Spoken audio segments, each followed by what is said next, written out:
பாதி சிறுவர்கள் சிறு பெரியவர்கள் தான் இந்த இடத்துல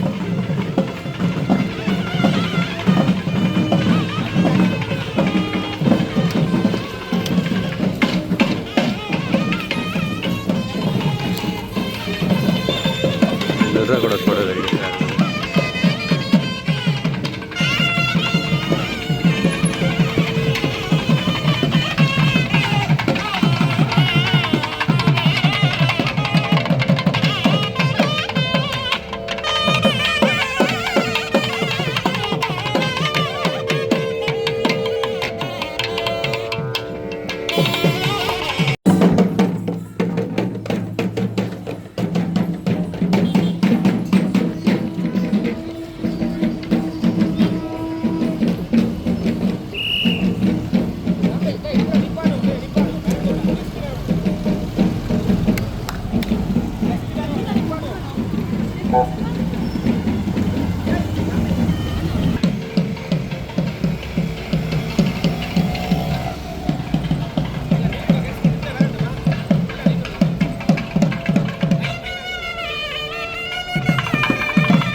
வந்து பண்டிதர் ஈஸ்வரநாத பிள்ளை ஞாபகார்த்த மண்டபம் இங்கே.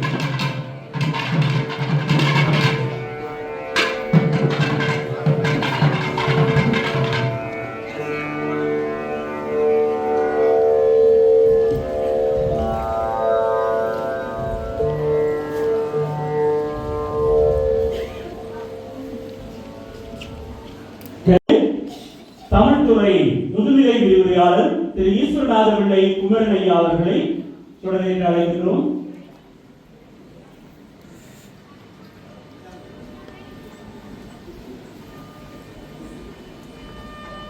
நிகழ்வுடைய கௌரவ விருந்தினர்கள் சிற்ப கலைஞர் கலாபூஷணம் சுப்பிரமணியம் பத்மநாதன் ஐயா அவர்களை தொடர்ந்து அழைக்கின்றோம். நாடக கலைஞர் கலாபூஷணம் குமாரசுவாமி பிரபாகரமூர்த்தி அவர்களை மங்களத்துடன் அழைக்கின்றோம்.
கணவன் பிள்ளையா அவர்கள், வித்வான் சுப்பையா பிள்ளையார்கள் மற்றும் வித்வான் வேந்தன் ஆகியோரிடம் தமிழின் ஆர்வ சுவையை கற்றுணர்ந்து இலக்கியங்களையும் இலக்கணங்களையும் புராண இதிகாசங்களையும் அருந்தி மகிழ்ந்த தமிழுடன் ஆங்கிலத்தையும் செழுமையாக கற்று பாடசாலைகளில் ஆங்கிலத்தையும்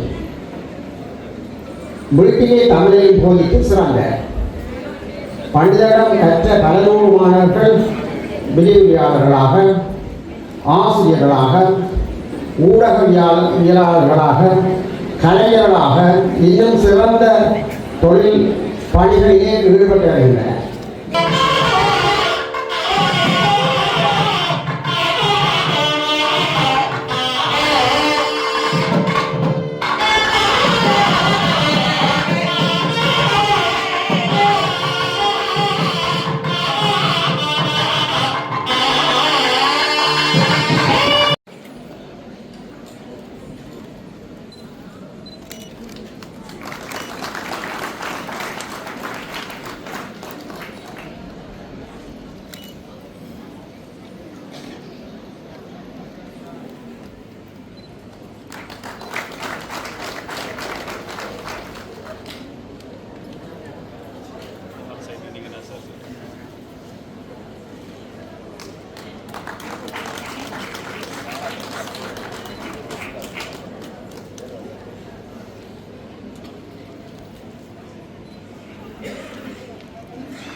Thank you.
பிரதேச கலாச்சார அதிகார சபையும் சண்டை எமது பிரதேச செயலாளர் அவர்களே,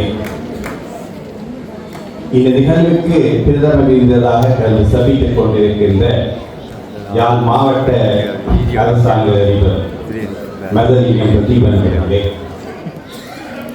இந்த நிகழ்விலே சிறப்பு விருந்ததாக கலந்து சிறப்பித்து இப்பொழுது சென்றிருக்கின்ற வைத்திய கலாநிதி சிவசுவன் அவர்களே,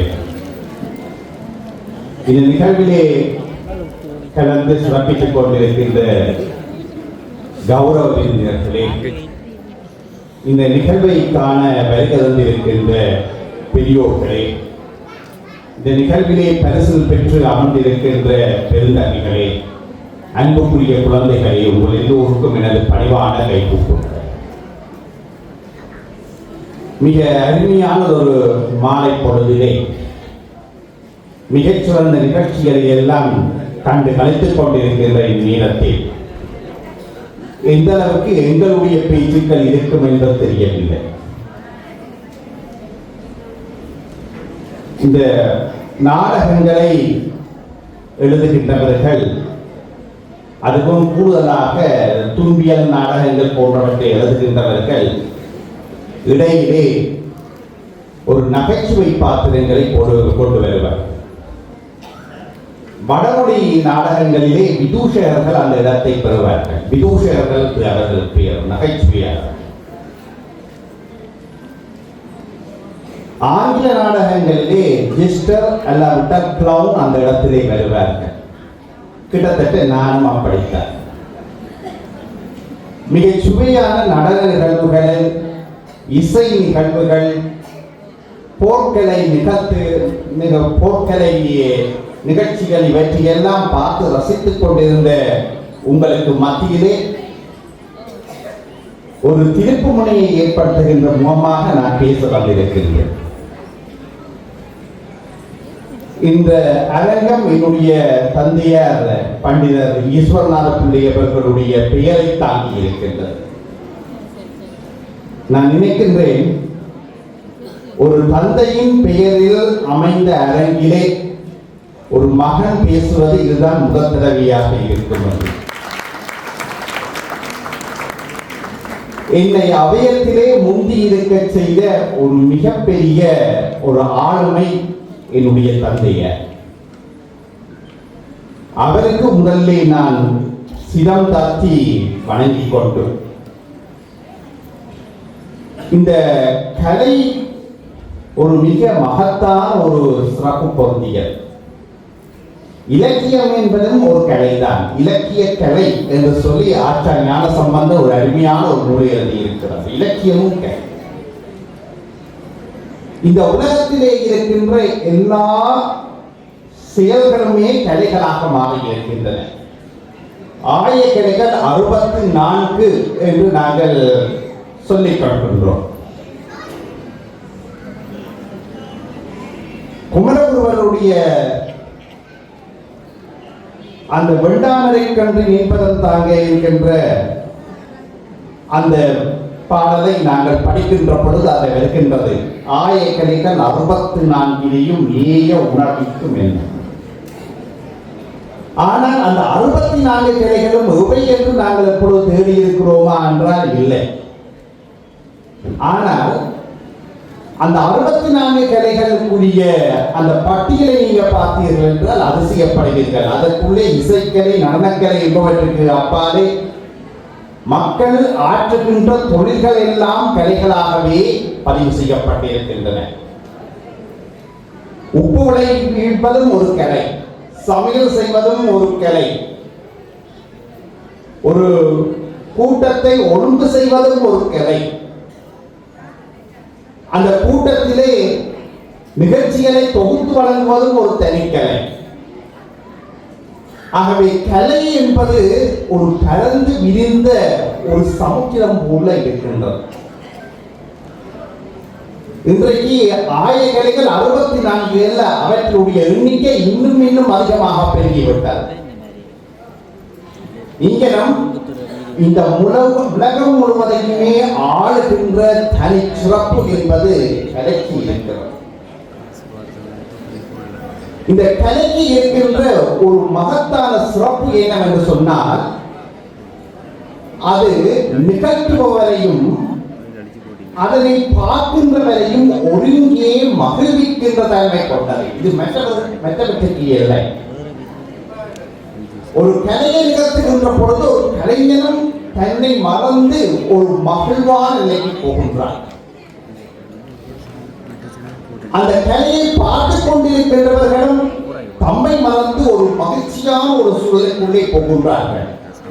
ஆகவே தன்னையும் மற்றவரையும் மகிழ்ச்சிப்படுத்தக்கூடிய ஆற்றல் என்பது கலைக்கும் இருக்கிறது, இலக்கியத்துக்கும் இருக்கிறது. இதைவிட இன்னொரு மிக முக்கியமான பண்பு இந்த கலைக்கு இருக்கிறது. என்ன என்று சொல்லி சொன்னால், அதை பார்த்துக் கொண்டிருக்கின்றவருடைய மனதுக்குள்ளே நுழைந்து அவருடைய மனதிலே இருக்கின்ற துன்பங்கள், துயரங்கள், இதைவிட அந்த மனதிலே இருக்கக்கூடியதாகிய அழுக்குகள் எல்லாவற்றையும் அகற்றக்கூடிய தன்மை என்பது அதற்கு இருக்கின்றது. இதனாலே தான் கலை இன்றைக்கும் வாழ்ந்து கொண்டிருக்கின்றது. விஞ்ஞானம் வளர்ந்து விட்டது, புதிய புதிய கண்டுபிடிப்புகள் எல்லாம் உருவாகிவிட்டன, உலகம் எல்லாம் சுருங்கிக் கொண்டு வந்து விட்டது, மக்கள் எல்லாம் இயந்திரமான வாழ்க்கையை வாழுகின்றார்கள் என்று சொல்லுகின்ற இந்த சூழலிலும் நாங்கள் கலையை ரசிக்கின்றோம் என்று சொல்லி சொன்னால், கலைஞர்களை பாராட்டுகின்றோம் என்று சொல்லி சொன்னால்,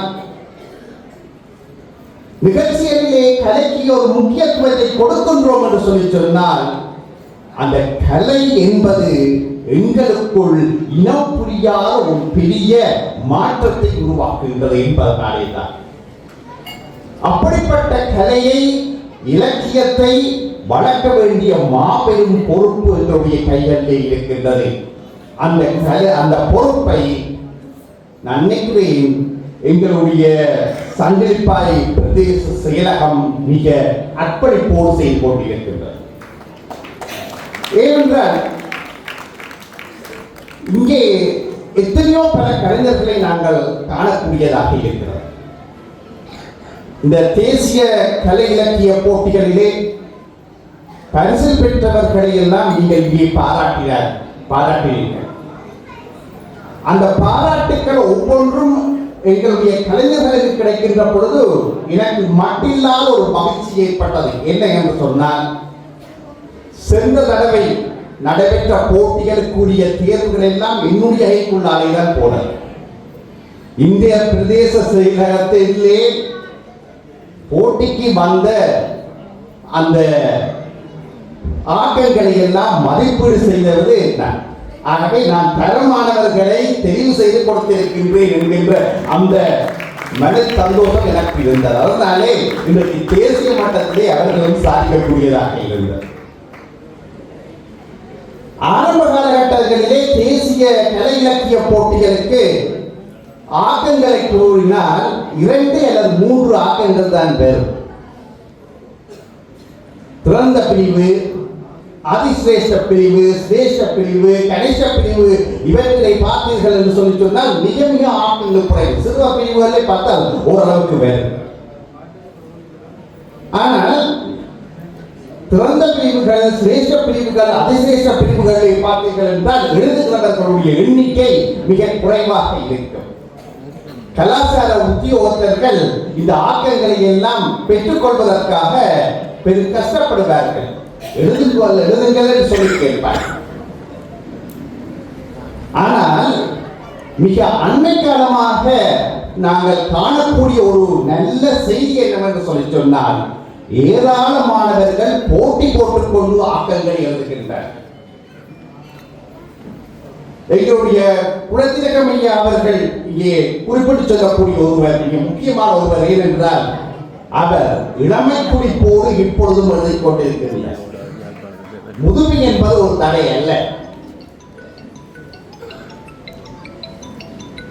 அந்த அவர் ஒரு நல்ல ஒரு முன்மாதிரி எங்களுக்கு எவ்வளவு துடிப்பாக எவ்வளவு ஆர்வத்தோடு எழுதலாம் என்பதற்கு அவர் ஒரு நல்ல ஒரு அடையாளமாக இருக்கின்றார். அப்படிப்பட்டவர்களுடைய அந்த முன்மாதிரி தான் நான் நினைக்கிறேன் இன்றைக்கு இந்த சண்டிலிப்பாய் பிரதேச செயலகத்திலே இருந்து அந்த பிரிவிலே இருந்து ஏராளமான ஆக்கங்கள் கலை இலக்கிய போட்டிக்கு வந்திருக்கின்றன. நல்ல தரமான ஆக்கங்களாக, ஏராளமான ஆக்கங்கள் என்று சொல்வதும் பார்க்க நல்ல தரமான ஆக்கங்கள் இதற்குள்ளே வந்திருக்கின்றன. ஒரு காலத்திலே இந்த செயலகத்தின் ஊடாக நாங்கள் ஒரு சஞ்சிகை ஒன்றை வெளியாகி கொண்டு வந்தோம். கலாதரம் என்கின்ற சஞ்சிகை. இப்பொழுதும் அது வந்து கொண்டிருக்கின்றது. அதனுடைய முதலாவது பதிப்பாசிரியராக நான் இருந்தேன். அந்த கலாதரம் என்கின்ற அந்த பெயரையும் வைத்தது நான் தான். முதல் 2 பதிப்புகளும் என்னுடைய வழிகாட்டலுக்கு